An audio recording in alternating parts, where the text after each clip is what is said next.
Okay, we're going to take a look at decomposition or recomposed graph, whatever you want to call it. It has a couple of different names.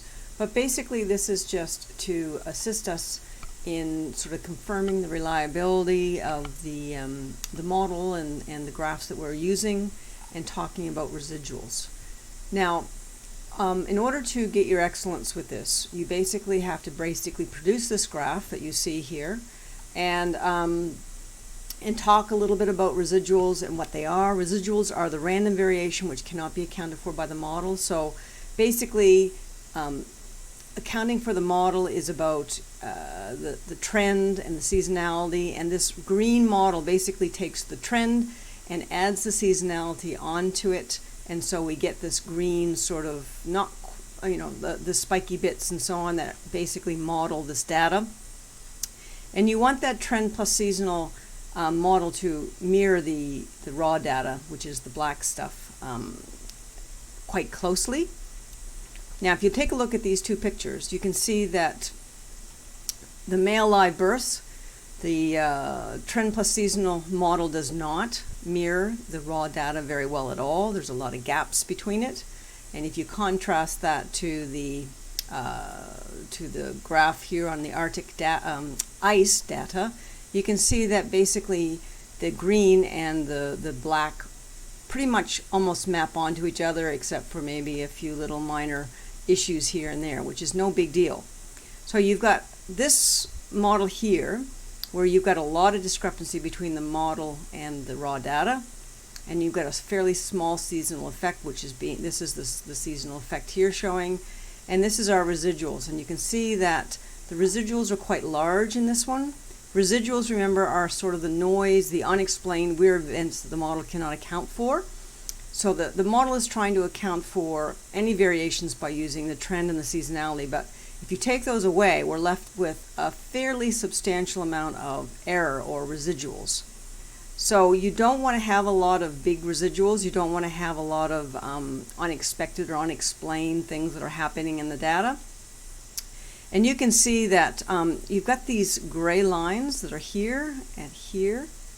And basically that kind of represents about 10% of the variation that's being accounted for. And that's what you want sort of your residuals to fall sort of within that gray area, within those two lines between the negative 200 and the positive 200.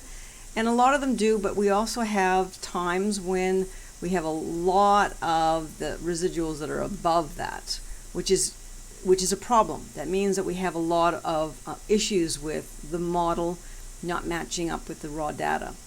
So it's not a good fit. Lots of gaps between the model and the raw data in black. There are large residuals falling above and below the gray line, showing areas where there are large gaps between the data and the model. We would expect residuals to fall within the gray lines, around here, 200 to negative 200, according to the model. And it doesn't. There's a lot of times when it's above that, and the predictions for this data would be less reliable because of that, especially during the 2007 to sort of 10 area, where you've got a lot of irregularity and a lot of times when the model's not matching up particularly well. And so that sort of has ramifications for how reliable the prediction is going to be. And you could try to explain these outliers, like this is sort of the time when we had male live births around recession time. Could this equate to a drop in birth rates generally during recession time, concerned with the cost of adding to the family and so on? I don't know. But if you can just sort of discuss with some links or some research about these outliers, these strange events that are happening, then that makes it even a better story. So you've got a fairly unreliable model here, and where you wouldn't be very confident in the predictions that you make. Now you can contrast this with the Arctic data, where you've got a very high seasonal effect and very little residuals. Almost all the residuals are falling between here and here, and that's that 10%, and that's where we want the residuals to be. There's some noise and there's some dips, but nothing particularly significant. So this shows a good fit to the data. The green maps almost exactly onto the raw data. Most residuals fall within the gray lines, the 10% lines, which is what we would expect, and so we can be confident in our predictions with this particular model. There's a slight anomaly around 2013, not sure if that's the year actually, where the ice volume was lower than the model predicted, but not really beyond expected variation. So we would be pretty comfortable that this would be reliable, or any predictions that we make would be solid, and that the model is modeling this data quite well. Now, to take that to the next step is to take your example and then turn the variation, the components of variation, which is your trend, the blue is our trend, then the seasonal effects is the orange here, and the residual. So you've got three components that you can measure. So we've got a fair bit of variation that's happening with this graph. Now the trend, you can see, is accounting for some of the variation. You can see that it's smoothing out, but it's still sort of not very consistent. We've got what would be considered probably a fairly small seasonal effect, and we know that male live births probably are not impacted by the seasonal effect very much. And then we've got this large amount of noise and residuals and variation that can't be accounted for by the model.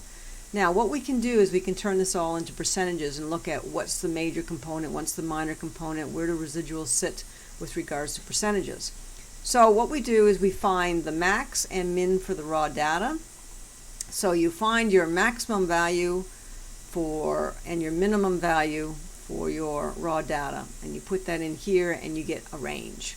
In this case, the range is about 2,000. Doesn't matter about units here, we're just going to talk about the numbers.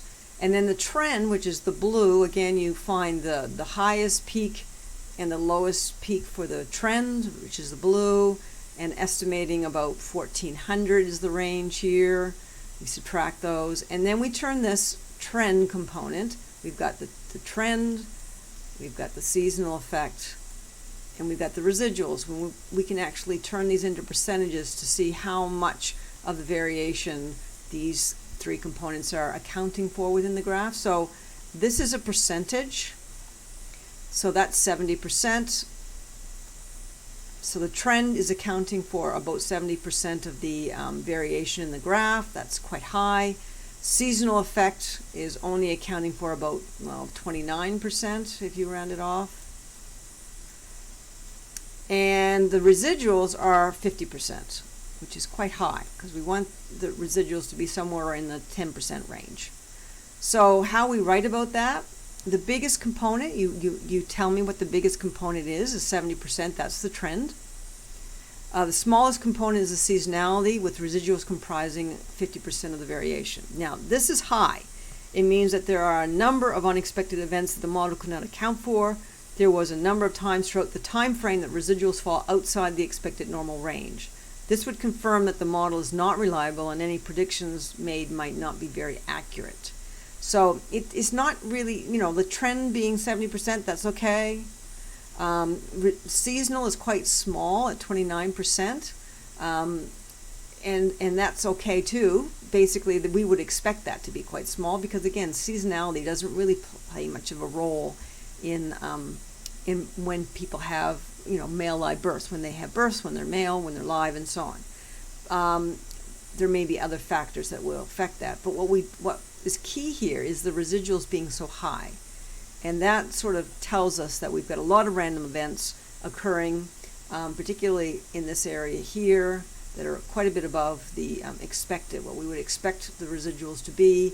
And because of that, especially in this area, we would be very, very, very cautious about making predictions around in here, and even just generally making predictions because of the very poor fit that the model makes to the data.